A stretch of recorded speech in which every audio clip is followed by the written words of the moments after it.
Olá, boa tarde. Hoje é 10/3/2024. Deus abençoe você e sua família em continuação do Evangelho de Deus e de Jesus Cristo, parte 121. E aconteceu que indo eles à oração, indo nós à oração, nos saiu ao encontro uma jovem que tinha um espírito de adivinhação, a qual, adivinhando, dava grande lucro aos seus senhores. Esta, seguindo a Paulo e a nós, clamava, dizendo: Estes homens que nos anunciam o caminho da salvação são servos do Deus Altíssimo. E ela fez isto por muitos dias, mas Paulo, perturbado, voltou-se e disse ao Espírito: Em nome de Jesus Cristo, te mando que saia dela.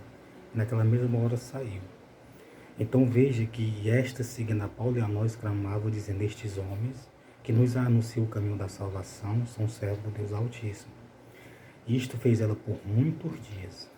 Então veja que essa mulher, ela falava coisas boas e palavras verdadeiras. Estes homens que nos anunciam o caminho da salvação são servos do Deus Altíssimo.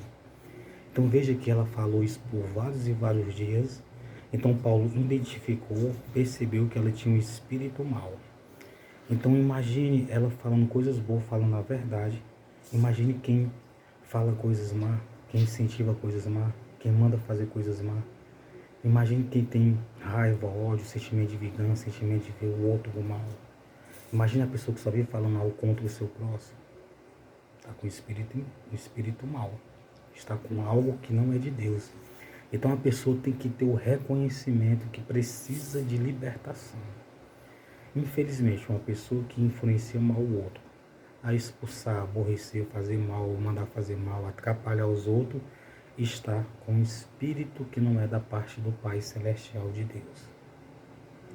Veja que esta mulher disse: Estes homens que nos anunciam o caminho da salvação são servos do Deus Altíssimo. E ela estava com um espírito mau, um espírito imundo. Imagina a pessoa que vive mandando fazer mal aos outros, incentivando a atrapalhar, aborrecer, injuriar, expulsar, influenciando matar os outros. Então veja o reconhecimento. Tem bairro, tem cidade, tem estado e tem nação que precisa de libertação, de espíritos malignos, de espíritos imundos, de demônios. Então o demônio não pode prevalecer na sua vida. Então seja inteligente e rejeite o mal. No versículo 19: E vendo seus senhores que a esperança do seu lucro estava perdida, prenderam Paulo e Silas e o levaram à praça, à presença dos magistrados.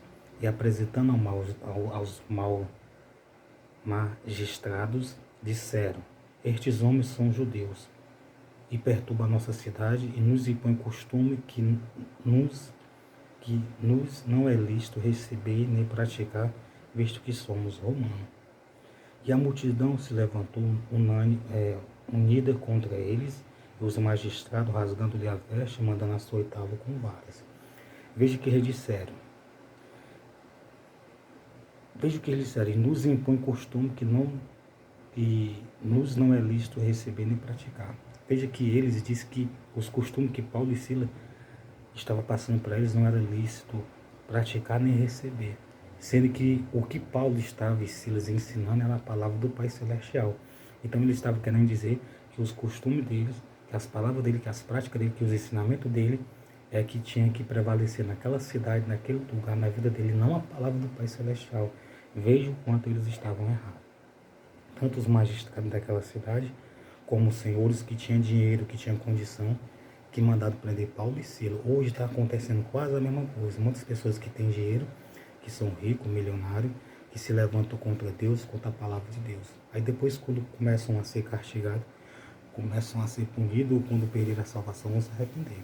Não seja assim você, seja a favor de Deus. Quem quiser falar de Deus, fala. Quem quiser ensinar a palavra de Deus, ensine. Quem quiser viver a palavra de Deus, que viva. Glória a Deus, em nome do Senhor Jesus Cristo. Simplesmente se apoie. Diz: não, deixa ele. Quer falar de Deus? Deixa eu falar. Quer ensinar a palavra de Deus? Deixa ensinar. Quer viver o Evangelho? Deixa ele viver. Vamos viver a nossa vida, deixa ele viver a vida dele. É com ele Deus e a nossa vida é com nós e Deus. Não seja igual os magistrados, nem os senhores daquela cidade, nem a população daquela cidade, que estava todos precisando de libertação. Não só aquela jovem, mas todos estavam com espíritos imundos. Não deixe os espíritos imundos tomar de conta da sua vida, da sua casa, da sua família, ou do seu bairro, ou da cidade que você mora, ou do estado ou da nação que você mora. Como? Orando, pedindo a Deus para curar, sarar, libertar. E isso acontecerá. Então veja que aquela jovem e aquele povo daquela cidade estavam todos com o espírito que não era da parte de Deus. Os senhores mandaram prender porque ela dava lucro a eles, uma coisa que não era de Deus, sendo que Deus o libertou porque não era dele. Se fosse dele, Deus tinha continuado. Então eles deveriam dar graças a Deus, glória a Deus, porque ela estava se libertando de algo, e eles passaram a conhecer algo que não era de Deus e que ia prejudicar eles eternamente. Então, Deus abençoe você e sua família. Tudo aquilo que é mal, que Deus lhe libertar, lhe esclarecer, lhe mostrar a realidade, a verdade, você dê glória a Deus e aleluia. Tudo aquilo que Deus pedir para você abandonar, sendo que é mal, sendo que não agrada a Ele, sendo que você tem lucro, mas não agrada a Ele. Simplesmente, se você não quer largar, quer continuar com o seu lucro, simplesmente não atrapalhe Deus, nem Jesus, nem ninguém de falar de Deus, de Jesus. Não atrapalhe o agir de Deus, porque senão você perde a sua salvação. Boa tarde, Deus abençoe você e sua família.